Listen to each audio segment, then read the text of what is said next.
Why did she hesitate when the order came? It was only two words crackling over the comms, two words meant to save lives, two words that meant survival. Retreat now. The squad around her moved instantly, muscle memory honed by years of training. Boots pounded mud, gear rattled against armored vests, rifles slung across tired shoulders. They didn't question, didn't look back. Orders were orders. But she didn't move. The rain fell in hard, cold sheets, making it impossible to tell where the sky ended and the ground began. Thunder rolled like artillery in the distance, a drumbeat to their exhaustion. She stood in the middle of it all, one soldier among many, invisible under camouflage and grime, and yet something kept her rooted. Her name was Captain Elena Ramirez. At least that was the name in the files. Among her unit she was Shadow, not for any love of nicknames, but because when others ran, she lingered. When the mission blurred, she held the line. She was the last to leave always.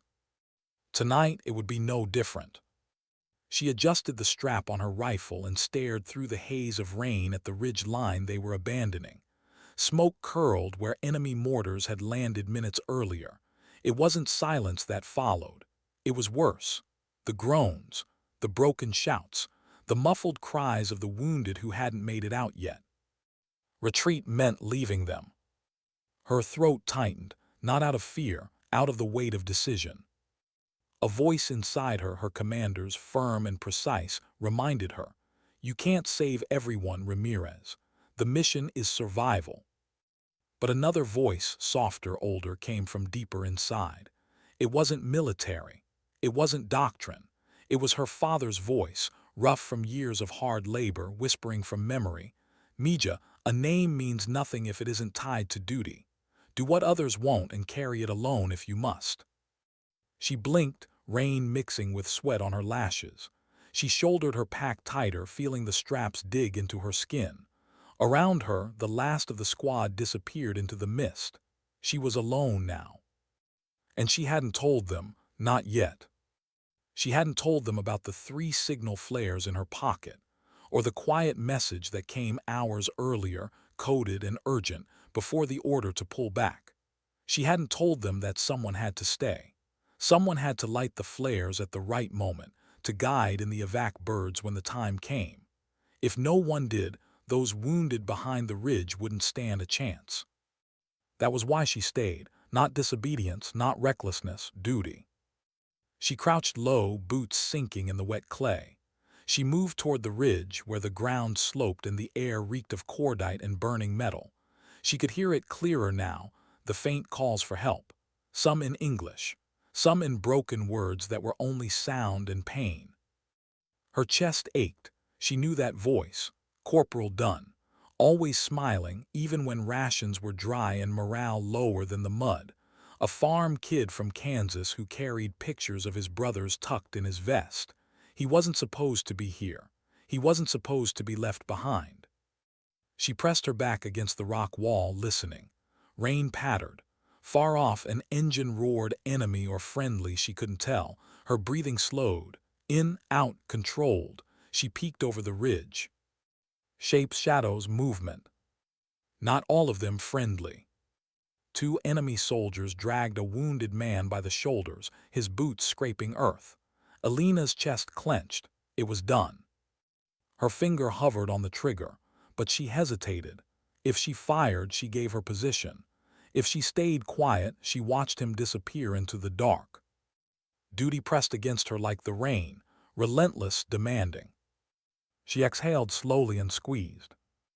The rifle cracked, sharp, decisive. One soldier dropped. The second spun, shouting, fumbling for his weapon. She fired again. He collapsed beside Dunn, who slumped in the mud. Silence. Then Dunn's voice, weak, confused. "Shadow, that you?" Her heart twisted. She wanted to answer, but silence was survival. Instead, she slid down the slope, mud coating her knees and elbows. She reached him fast, dragging him into the shadow of the ridge before more patrols could hear. Up close, he looked worse than she expected. Pale, blood soaking through his uniform, His breaths came shallow, labored. He blinked at her, struggling to focus. "They said we were leaving," he murmured. "We are," she whispered back, her voice barely audible against the rain. "But not without you." His lips curved weakly. "Your stubborn shadow always have been." Her hands worked fast, pressing gauze against his wound, tying off a tourniquet with fingers that trembled more than she'd admit. Not fear, something deeper. The knowledge that even if she saved him now, even if she dragged him to cover, she might never get him out. And yet she did it anyway. Because leaving wasn't an option. Because retreat wasn't the same as surrender. Somewhere in the distance, gunfire rattled again. Short bursts, then silence. She froze, listening. Enemy or allies, the rain blurred everything, turning sound into echoes. Dunn coughed, blood flecking his lips. She pressed a hand to his chest, steadying him. "Save your strength." Her eyes flicked to the horizon. Still no flares. Not yet. Too early. If she lit them now, the birds would never make it through alive. Timing was everything. She wiped rain from her eyes and leaned her head back against the rock. The weight of it all pressed into her, the order she'd disobeyed, the men she couldn't save, the faces that would never leave her. Her jaw clenched hard. Why was it always her? Why did it always come down to being the last one left behind? Memory answered. A different night. A different war zone. Her first tour. The ambush in the valley that killed half her platoon. The way her had shouted, "Fall back," while she dragged 2 men out under fire.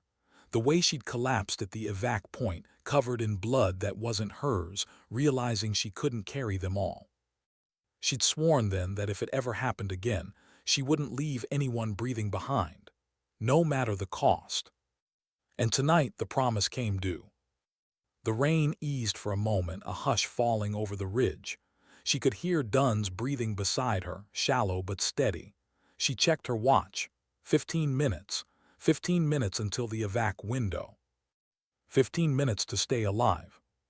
She shifted her rifle, adjusting her sightline toward the path where more patrols might come. Her muscles ached. Her stomach twisted. Fear pressed in at the edges, not for herself, but for the men out there in the dark, bleeding, waiting. She whispered to no one, maybe to God, maybe to herself. "Just give me enough strength to carry them. I'll carry the rest." Her eyes burned, though whether from rain or tears she couldn't tell. In the distance, a flare arced skyward, not hers. Red enemy. It burst against the clouds, painting the rain in blood light. And she knew. They weren't retreating either. They were hunting. What did the red flare mean? To most soldiers, it was just a signal, a warning, a mark in the sky that meant enemy eyes were watching, enemy hands were ready. But to Elena, it was worse. It meant they were being hunted. The flare's glow spread across the rain, staining every drop crimson. The ridge, the rocks, the mud at her boots all turned the color of blood. For a moment she thought of her father again and the night he never came home. A mining accident, collapsed tunnels. Red sky at dawn, she told herself as a girl, meant his spirit had found its way out. But here, red meant only one thing: death was on its way. She pressed a hand to Dunn's shoulder, forcing calm into her voice. "Stay low, stay quiet." His reply was a broken rasp. "How many?" She didn't answer. He didn't need the truth. Not now. Her eyes scanned the slope. Shadows moved through the mist. Shapes of men with rifles slung forward, heads on swivels, at least 4, maybe more behind. They were methodical, sweeping the ridge with the patience of wolves. They knew wounded were here. They knew someone had stayed behind. Elena pulled Dunn tighter into cover, the rock cold and jagged at her back. Every instinct screamed to fire first, to thin their numbers before they closed the gap. But every shot carried risk. Every muzzle flash, every echo could bring the rest of the pack down on her. Her heart thudded, slow and heavy, against her ribs. She forced herself to breathe like she had in sniper school, steady, measured, a rhythm against panic. "You still with me, Captain?" Dunn murmured, eyes glassy but stubborn. She nodded, though he could barely see her in the dark. Always. His lips twitched, almost a smile. Figured. The first enemy soldier crept closer, boots silent against the mud, rifle barrel cutting through the rain. His face flickered under the crimson glow, hard and focused.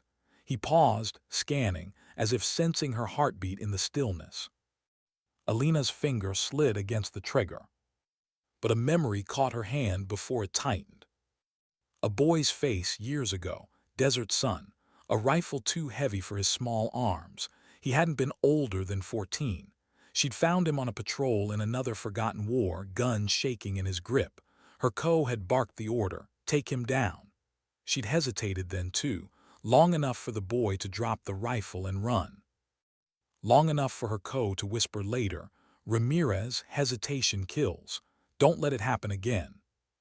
But it had, again and again, not hesitation born of weakness, hesitation born of the unbearable weight of choice. She steadied her rifle now, not a boy this time, a man, a hunter, and if she let him close the distance, Dunn was finished. She pulled the trigger. The crack split the storm. The man dropped, red flare light catching his fall. Shouts erupted. The others froze, then scattered for cover, rifles up. Bullets spat against stone, sparking inches from Elena's head. She ducked, pulling Dunn flat against the mud. His breath hitched as pain racked him, but he didn't cry out. Hang on, she whispered, gripping his arm. We're not done. She rolled, bracing against the rock, sighting again. Another silhouette rose in the mist. She fired. Missed. The man returned fire, the round slamming so close the rock shard cut her cheek. Warm blood ran down her face. Her jaw clenched. She forced calm, adjusted, fired again. The man fell. Two left, maybe more. Rain poured harder, the sky split by another rumble of thunder. She could feel Dunn trembling beside her. Whether from blood loss or fear, she couldn't tell. Maybe both. You should, he gasped, be here. She swallowed hard. Neither should you, but here we are. For a moment's silence, only the rain, only the pounding of her heart. Then she heard it, footsteps, fast, to her left, close. She spun, rifle raised, but too late. A figure loomed, rifle already aimed. Time slowed. She saw every detail, the glint of steel, the mud streaking his face, the bead of rain rolling down the barrel toward her. And she thought, so this is how it ends. But it didn't. A shot rang out, not hers. The soldier dropped, falling at her feet. Elena blinked, stunned, then she saw him. Sergeant Keene, mud-covered, limping, eyes blazing with fury, one of the men she thought had retreated. Couldn't let you hog all the glory, Shadow, he muttered, collapsing into the mud beside her. She exhaled, a laugh breaking through the tension, relief sharp and fragile. You're insane. Yeah, he grunted, reloading with shaking hands, but so are you. Another burst of gunfire raked the ridge. Both ducked. Elena shot back, her round silencing another hunter, only one left now. Keene winced, pressing a hand to his thigh where blood seeped through torn fabric. Figured I'd find you here. You never did learn how to run when told. Her chest tightened. She almost told him about the flares, about the evac window, about the weight she carried. But the words stuck. She wasn't ready to admit it aloud, not even to him. Instead, she said, Dunn's bad, we need time. Keene glanced at the wounded corporal, eyes softening. Then we make it. The last hunter fired again, the round cracking past Keene's shoulder. Elena pivoted, sighting. She fired once, twice. Silence followed. Her breath came ragged. The ridge was quiet again except for rain. For the moment they were alive. Keene leaned back, exhausted, his laughter bitter. You know the others think we're ghosts by now, dead, left behind. Elena stared at him, rain dripping from her helmet. The thought cut deeper than any wound, that her name, her life, had already been erased in their minds. Maybe that was the point. Ghosts could carry burdens the living couldn't. She checked her watch again, 10 minutes. She reached into her pocket, fingers brushing the cold metal of the flares. Not yet. Too soon. But the weight of them pressed heavier than her rifle. Keen caught the movement, his eyes narrowed. "You're staying, aren't you?" Her throat tightened, she didn't answer. He shook his head, a bitter smile pulling at his lips. "Damn it, Shadow, always you, always carrying it alone." She looked away to the ridge, to the bodies cooling in the mud. To Dunn, pale and fatting. To the storm above, red glow finally dimming into black. "I don't know another way," she whispered. And she meant it. For a long moment silence hung between them. Rain, breathing, the quiet truth of sacrifice. Then Keen spoke, voice softer now. "When this is over, if you make it out, you gotta tell them. Tell them why, otherwise they'll never know. They'll think you just stayed behind for nothing." She met his eyes. For the first time in a long time, she let someone see the crack in her armor. "What if it is for nothing?" Keen shook his head, pain etched across his face. "Then it's still more than most could bear." The wind shifted, the storm eased, and for a brief, fragile moment there was calm. But it wouldn't last. Because in the distance, faint but growing, she heard engines. Not the soft whine of evac birds. No, this was heavier, louder, crawling across the mud like thunder given wheels. Armored vehicles. The enemy was bringing more than hunters now. And the clock was running out. What did the engines mean? Not just more men, not just another patrol. Engines meant permanence.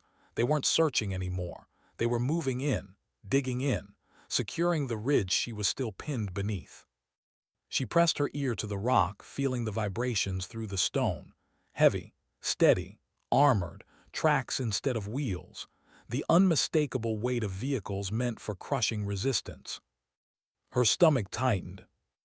Dunn stirred weakly beside her, lips pale, breath a wet rattle. Keen cursed under his breath, reloading even though his hands shook from blood loss. He looked at her, eyes sharp through the exhaustion. "They'll box us in, Shadow, you know that." She did, every second ticked against them now. And still she hadn't lit the flare. Not yet.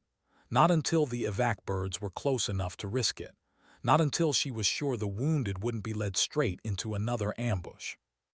Keen's gaze fell on her hand again, clenched around the unspent flare. He read her silence as he always had. "You're waiting too long," he said, voice tight. "If you misjudge, they'll never see us." She didn't answer, couldn't.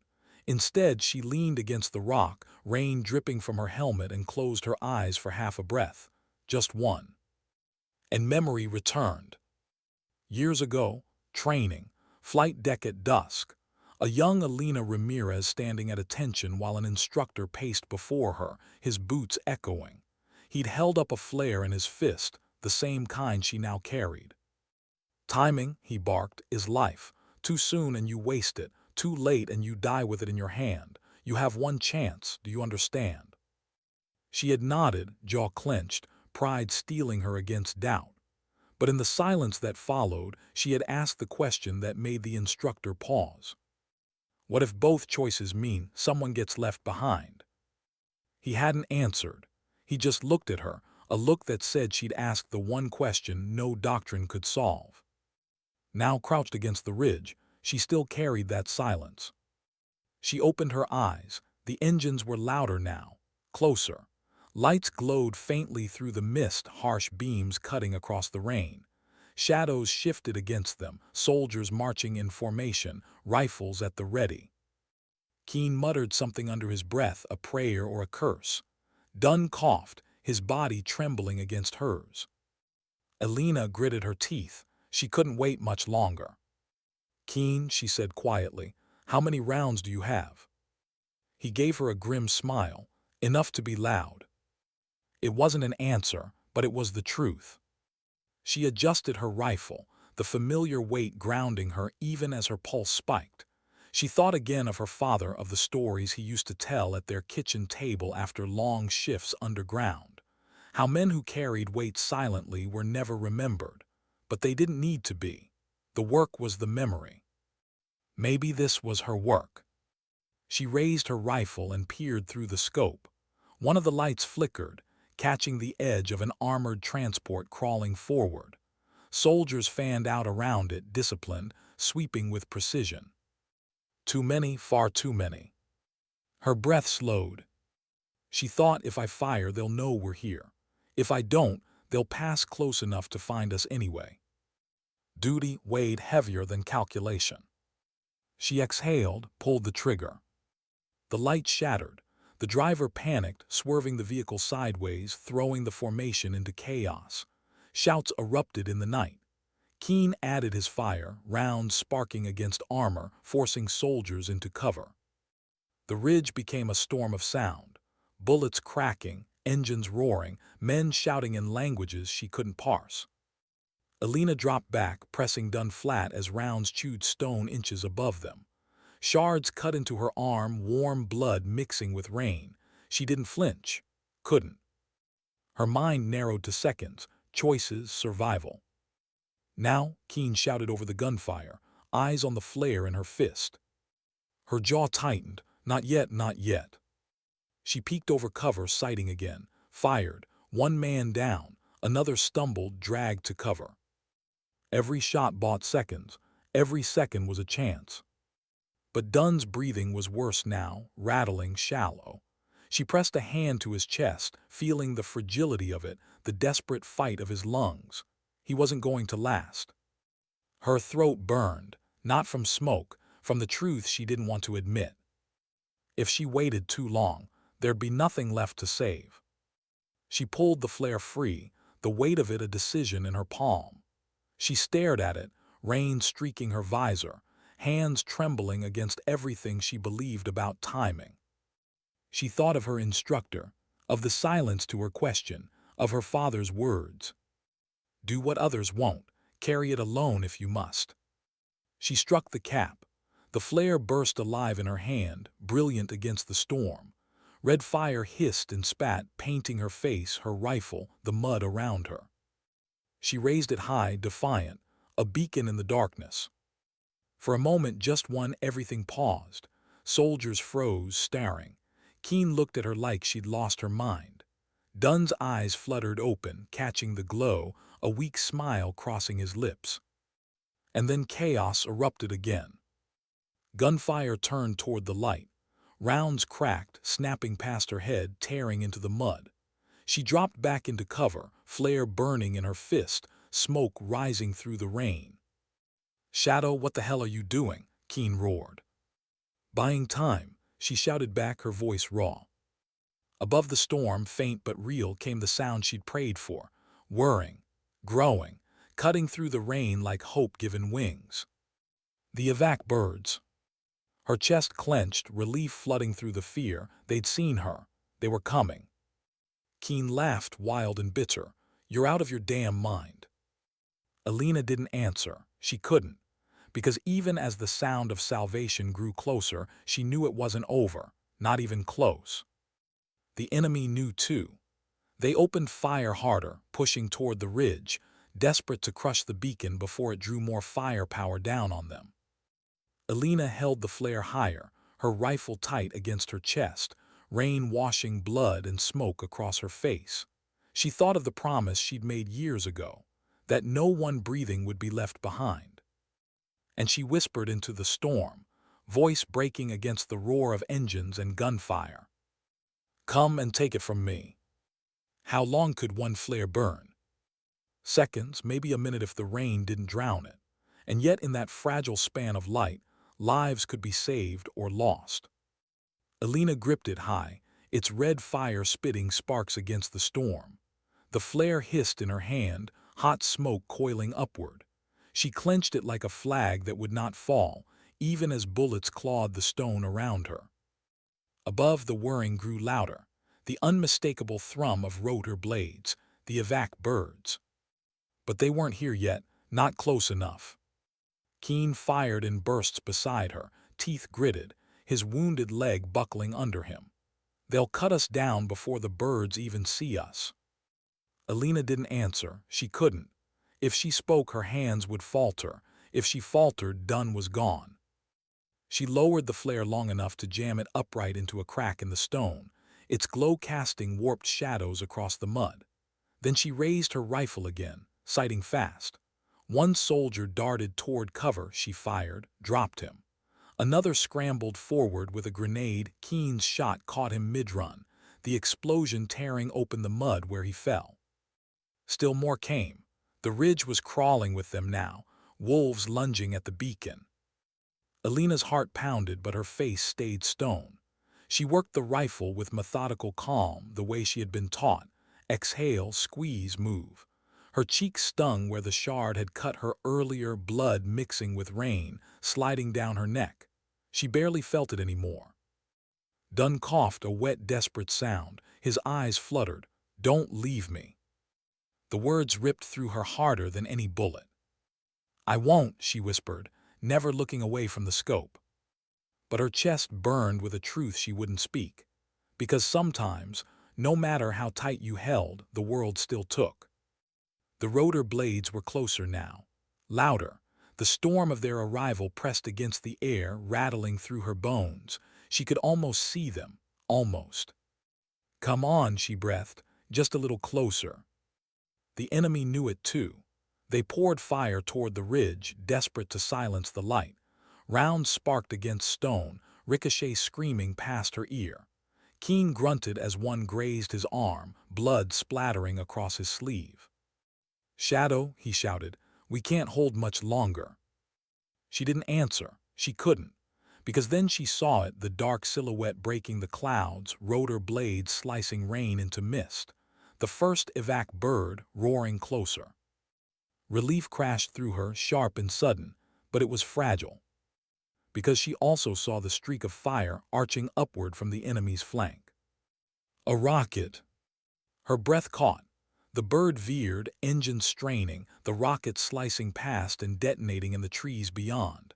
Shards of wood rained down, smoke curling through the storm. The chopper wobbled, corrected, pushed forward. Not destroyed, not yet. But if another rocket came? Elena's chest twisted. She scanned the slope, eyes sharp. There, the glint of a launcher rising from cover, a soldier aiming again. She fired. The round hit his shoulder, spinning him, but the tube still launched. The rocket screamed toward the bird. Her heart stopped. But the pilot, calm, precise, banked hard, the rocket missing by meters, vanishing into the clouds. Elena exhaled, relief cutting her knees weak. She pressed back against the rock, panting. Keen barked a bitter laugh. "Luck on our side tonight." "No," she said softly, shaking her head. "Not luck." The bird's spotlight snapped on, cutting a white beam across the ridge. Soldiers scattered, shielding their eyes. The gunner opened fire, a torrent of rounds chewing into enemy positions. Screams rose through the storm. The tide shifted. But only for a moment. Because more engines growled from the distance, more armored vehicles rolling in. The enemy wasn't retreating, they were doubling down. Elena's hand clenched around her rifle. They'd never get done out if the enemy pinned them here.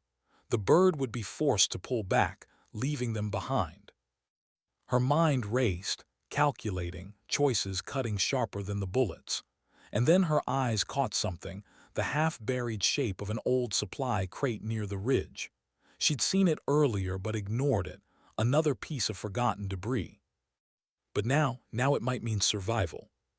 She crawled fast, mud slick under her palms, rounds sparking around her. She yanked the crate open. Inside, beneath waterlogged tarps and rusted tools, explosives. Charges left behind, probably weeks ago. Her chest tightened. The kind of charges that could stop a vehicle, or light the sky bright enough for the birds to see every wounded man. She dragged two free, mud heavy on her gloves.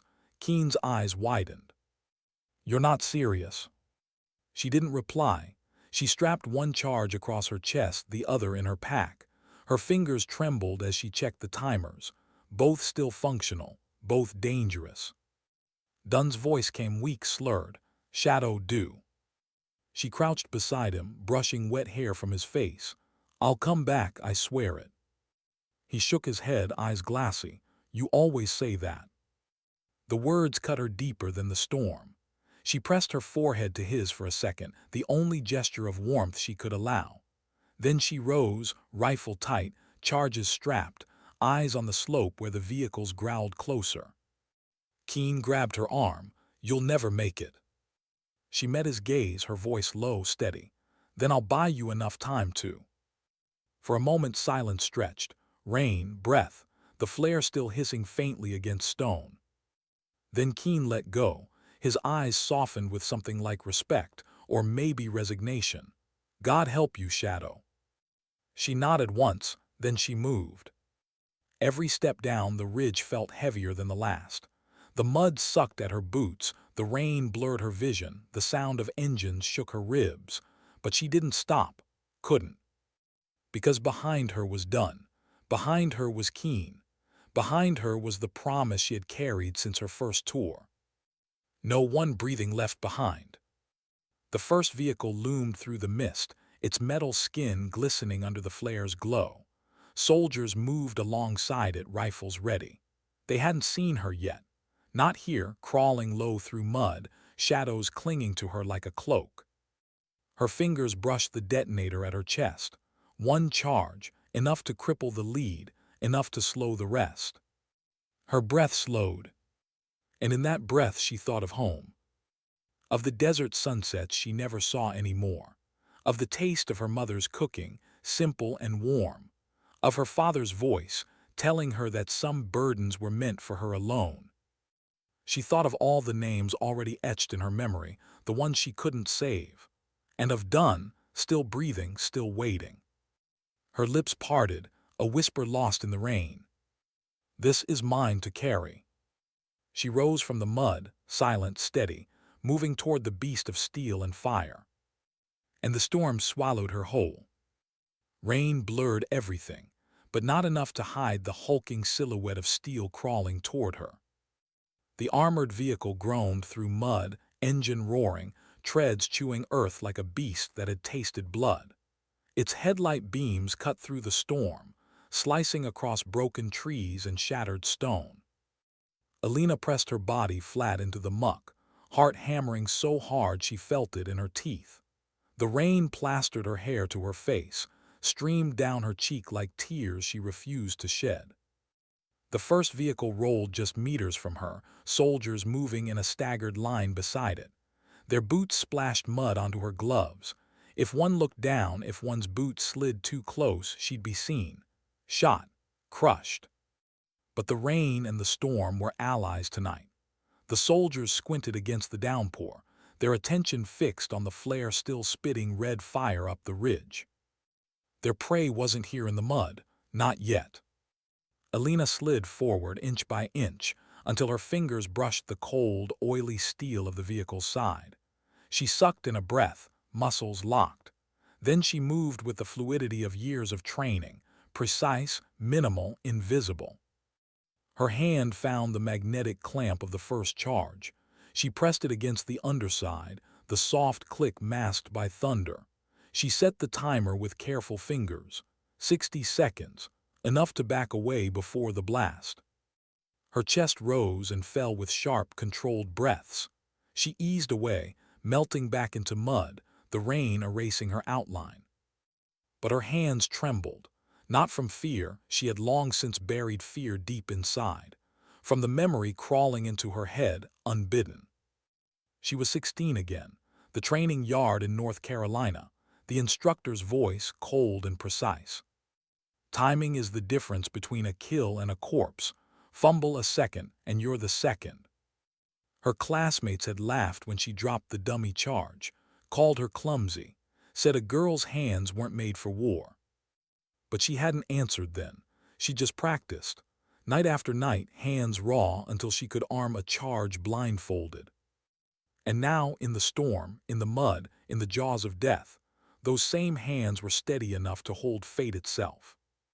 She reached her second charge, strapped across her chest, eyes lifted. The next vehicle was close now, growling through the storm. Soldiers flanked it too, rifles scanning. This time closer, more alert.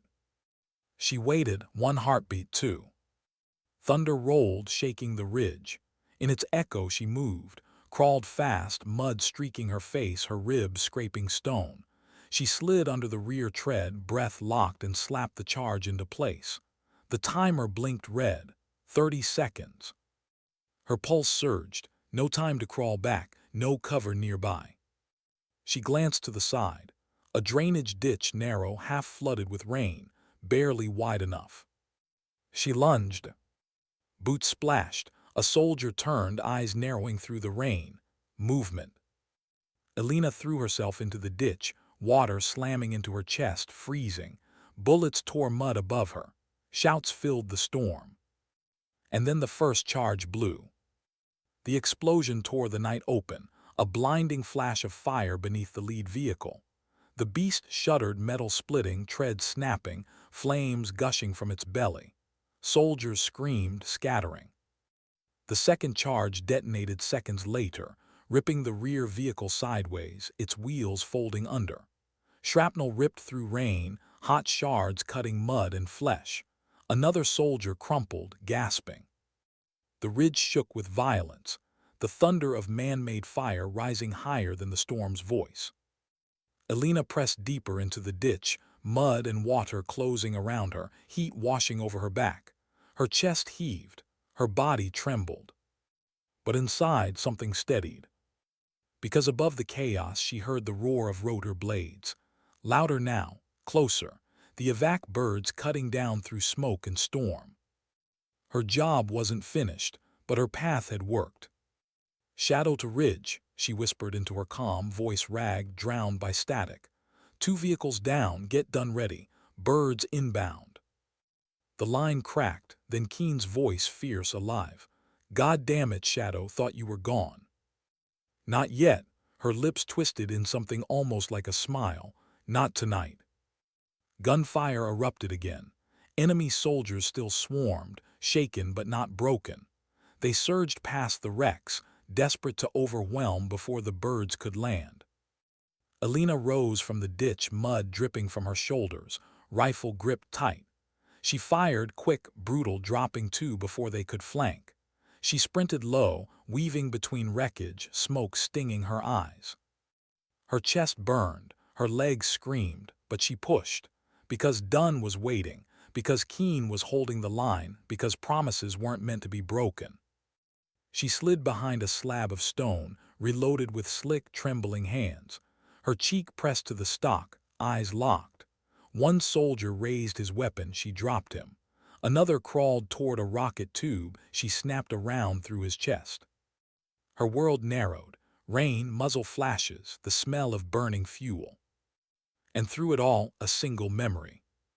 Her father's hand, calloused and warm, guiding hers as a child, teaching her how to steady a tool, how to fix what was broken. His voice low, certain. Some things you don't do for thanks. Some things you do because they're yours to carry. That's what makes you different, Mija. Different. Her throat tightened. She popped up, fired again, moved before the answer came back. The battlefield was a shifting storm of shapes and shadows. She became one of them, always moving, always unseen. Another explosion rattled the ridge, secondary ammo from the destroyed vehicle cooking off. Fire lit the storm red and orange. Soldiers screamed, scattered, blinded by their own wreckage. Above, the first bird descended, rotors hammering rain into mist.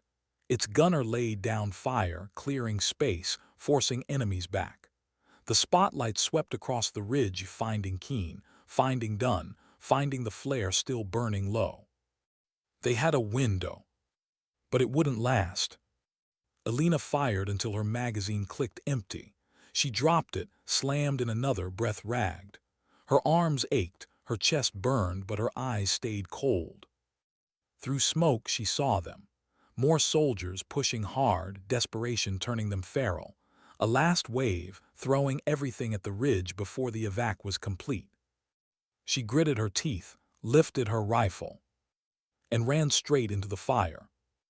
The helicopter's spotlight swung wide, cutting through smoke and rain. Its rotor wash churned mud into mist, whipping broken branches across the ridge. But the enemy didn't break, Not all of them. They came screaming through the wreckage, rifles spitting fire, faces lit by the glow of burning steel. Their shadows stretched and flickered against the storm, a tide of men refusing to yield. Elena dropped to one knee behind shattered rock. Her rifle barked, sharp and sure, brass shells clinking into mud. Each pull of the trigger was another second bought, another breath stolen from the enemy's charge. "Move Dunn," she shouted into the calm voice raw. "Now." Keen grunted back, his words drowned in gunfire. "We're trying, cover's too thin." Her jaw clenched. She rose, exposing herself, and fired in bursts, driving back the nearest squad. Bullets snapped around her, hot sparks off stone, mud erupting at her boots. She slid sideways, shouldering her weapon like it was welded to her. Through the haze she saw them. Dunn slumped on a stretcher, his uniform torn, his blood soaking through bandages. Two soldiers dragged him, stumbling, straining, slipping in the mud. Keen beside them, firing one-handed, dragging the stretcher with the other. Her chest tightened. The image burned into her eyes. A man carried between worlds, one foot still in the fight, the other already gone. She sprinted low, rifle tucked, weaving through wreckage. Thunder boomed, rain slashed sideways. And then she was there, sliding beside them, grabbing the stretcher handle with a mud-slick glove. She met Keen's eyes just for a second. His face was drawn, lined with exhaustion, but his nod was sharp. Together they dragged Dunn toward the bird. The rotors screamed above them, a deafening storm within the storm. The crewman leaned out, shouting, hand waving frantically. "Keep firing," Elena roared, throat raw. The other soldiers fell back in a staggered line, laying down cover fire, their silhouettes outlined by muzzle flash. Some stumbled, some limped, but none faltered. A rocket streaked through the night. Elena's eyes widened as it hissed past, missing the helicopter's tail by a heartbeat. The pilot jerked the bird sideways, rotors chopping rain, spotlight lurching across the ridge. "Back blessed," a voice cried. Keen dropped to a knee, raised his rifle, and cut down the soldier still clutching the empty tube. Elena kept pulling, her shoulders screamed, her thighs burned, but she gritted her teeth and dragged. The stretcher slid through mud, Dunn groaning weakly, his breath a ghost against the storm. "Stay with me," she whispered, though he couldn't hear, or maybe he could. His head shifted, his lips moved. She couldn't tell if it was a word or just the rain playing tricks. A bullet snapped past her ear. Another tore through the stretcher's fabric. She dropped flat, pulling Dunn's weight with her, rifle up, firing blind into shadows. Two enemies fell. A third staggered but kept coming. Keen's voice cracked like a whip. "Go, get him on board." She looked back. The line was collapsing. The men were out of ammo, falling back step by step, eyes wide, jaws clenched in the knowledge that time was running out. If they broke now, no one left the ridge alive. Elena's throat tightened. She rose, teeth bared, and dragged Dunn the last meters, her boots sliding, her muscles shaking. The crewman leapt down, grabbing the stretcher, hauling it into the bird's open belly. "Go," the man shouted, "we've got him." But Elena didn't climb in. She turned back. Keen was still firing, still holding, but he was alone now. His line swallowed by smoke, his men scattering, retreating, some not rising at all. She raised her rifle again, sprinted toward him. Bullets whipped past. One struck the ground so close mud stung her face. Another ripped the edge of her pack, spinning her sideways. She staggered but didn't fall. "Keen," she screamed, her voice tearing. He turned, eyes wild, sweat and rain streaking down his face. "I told you." "Shut up and move." She dropped beside him, firing until her weapon clicked empty.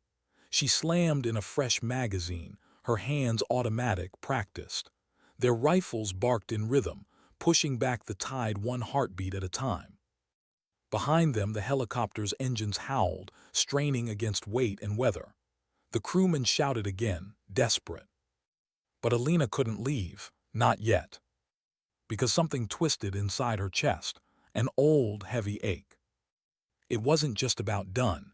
It wasn't just about orders. It was about her brother. A memory flashed, cruel and sharp. He was 17, fresh uniform, wide grin. "Don't wait up, sis, it's just a tour. I'll be back before you know it." But he hadn't come back, not whole, not alive. And no one had carried him, no one had stayed. She had sworn then, silent and fierce, never again. Not if she could help it. So she stayed, even now, even when the voice in her head whispered that she should run, should climb aboard, should save herself. She stayed. A grenade landed close, rolling through mud. Keen's eyes widened, down. She grabbed his vest, yanked him hard, and they both hit the ground. The blast tore the air, mud raining down, fire licking their backs. Her ears rang, her vision blurred. But she rose. Always rise. The enemy pressed again, relentless. More shadows, more rifles closing the distance. The helicopter lifted slightly, skids scraping rock. The crewman shouted, "We're pulling out, 30 seconds." Elena's breath caught. 30 seconds to survive, 30 seconds to choose. She fired again, throat raw from screaming. Keen's rifle jammed. He cursed, pulled a sidearm, kept shooting.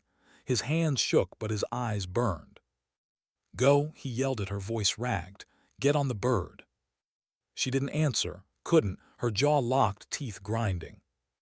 She saw her brother's face again, saw her father's words. "Some things you don't do for thanks. Some things you do because they're yours to carry." And she knew. She couldn't leave yet. Not until the ridge was clear, not until the others were safe. The helicopter's engines roared higher. The crewman leaned out, shouting, desperate, arms waving. Keen grabbed her shoulder, tried to pull her back. But Elena's eyes stayed locked on the storm, on the tide still coming. She shook her head once, stepped forward, and raised her rifle again. The ridge was fire. Smoke curled into the rain, black and choking, flames licking the wrecked armor like hungry mouths. The storm made it worse, wind fanning heat, rain sizzling against molten steel.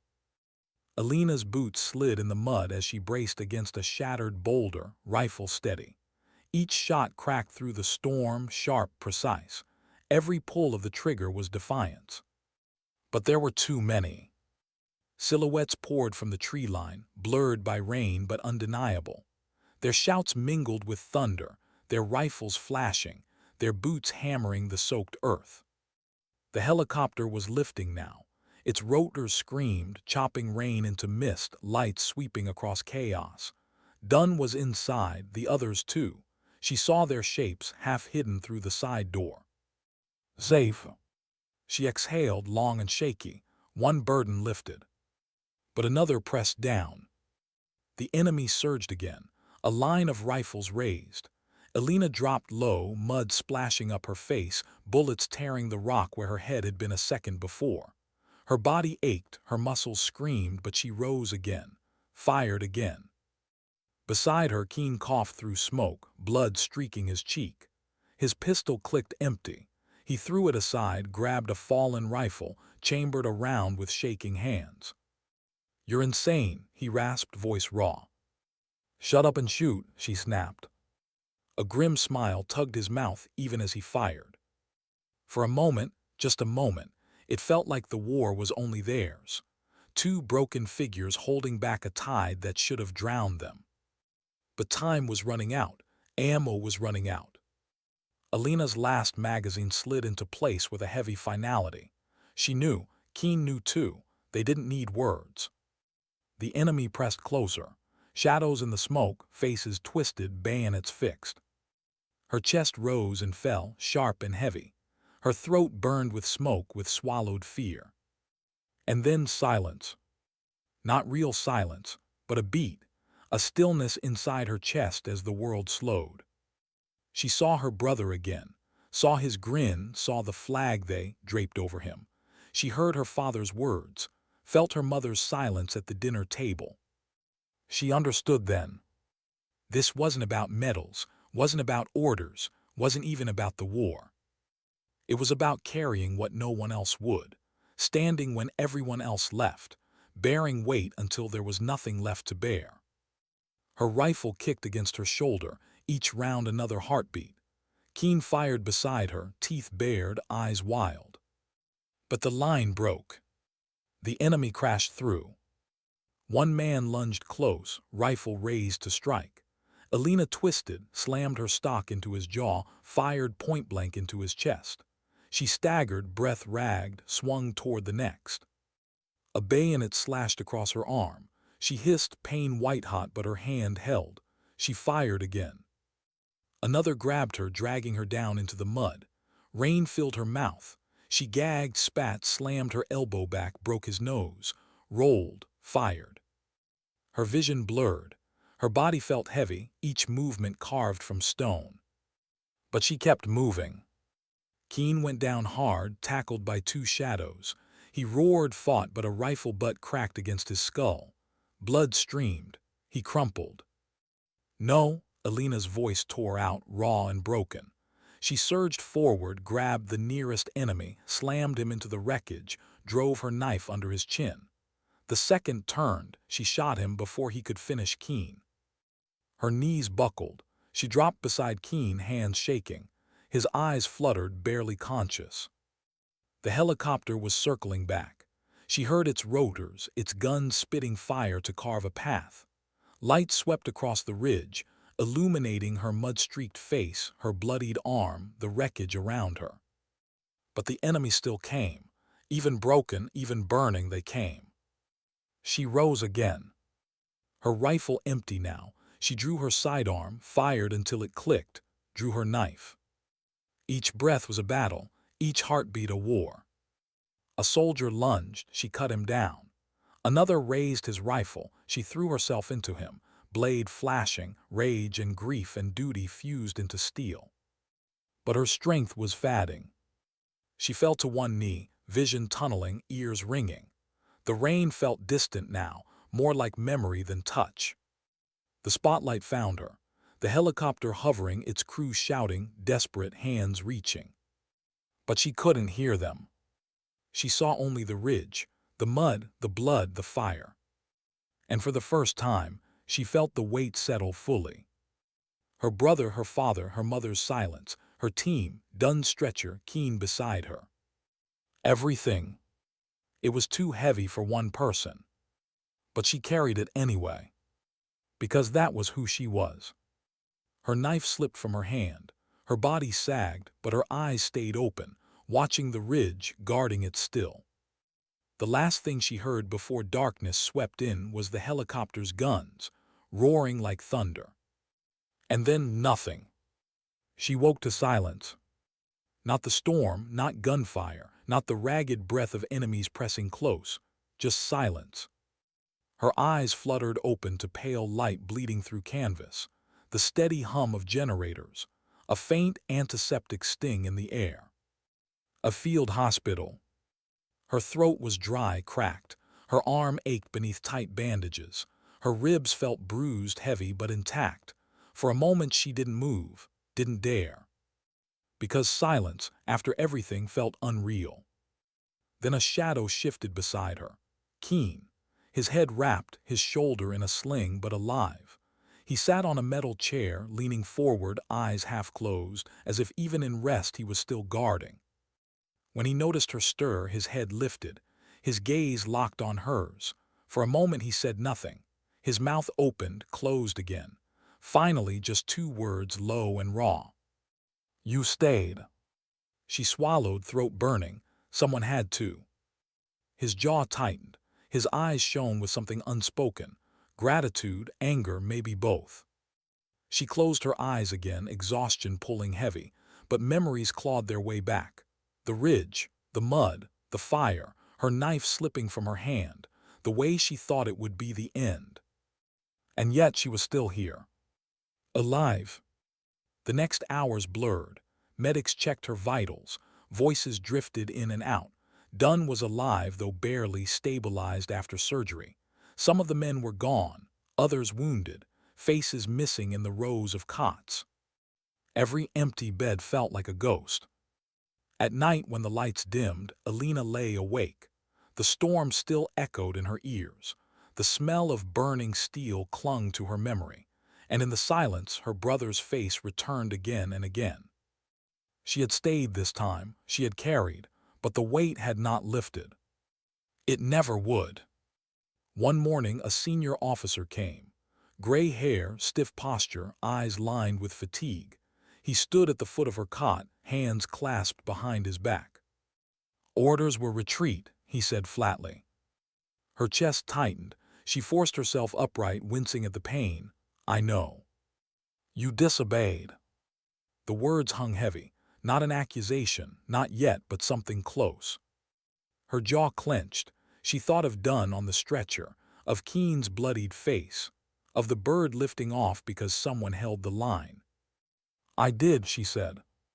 The officer studied her, eyes hard. Then his face softened barely but enough.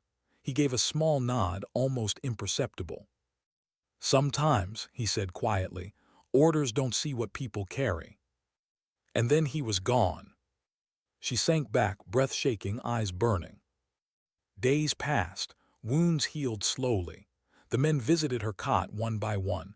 They didn't say much. A squeeze of her shoulder, a quiet thank you, a nod that lasted longer than words.